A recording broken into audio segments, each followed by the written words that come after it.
Hello, my name is Jaden Tatum, and the newspaper I decided to analyze is the Sacramento Bee because Sacramento is like a second home to me and has provided me with a more meaningful experience working on this assignment.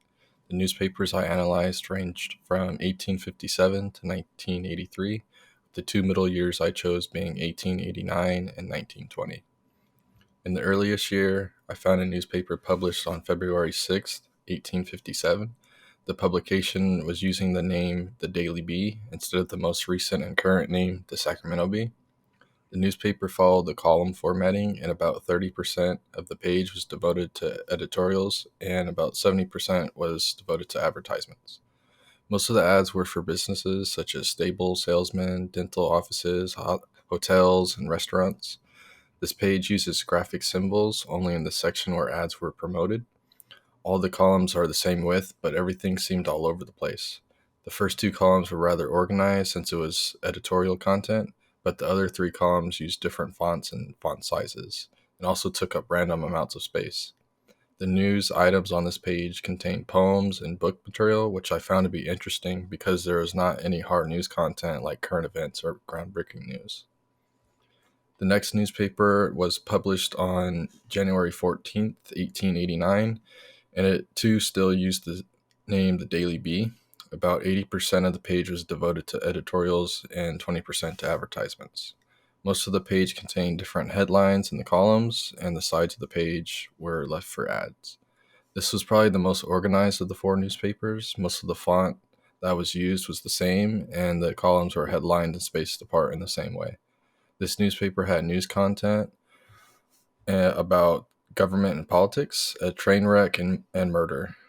The only image used on this page was a woodworking stamp in the title, which was the only newspaper of the ones I analyzed to have that stamp.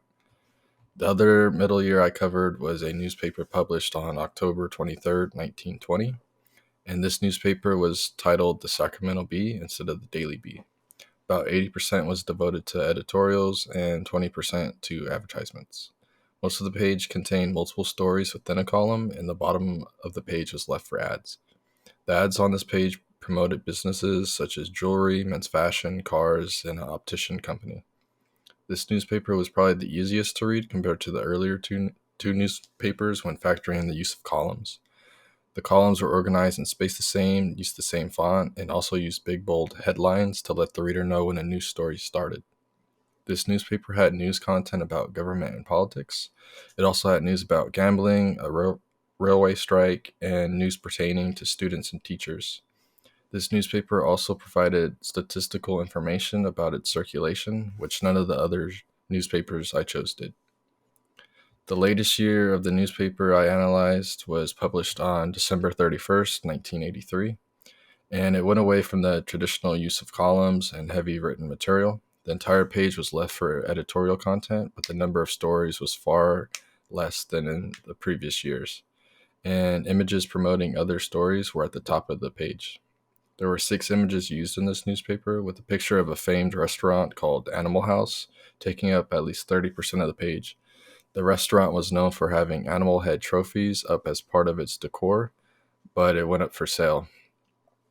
This newspaper was the most simple and also had other news content at the top of the page pointing to what pages they could be found, which none of the other three did. Analyzing the evolution of these newspapers was a very cool experience because it shows how much people changed over time. This assignment gave me a new appreciation of newspapers as well as history.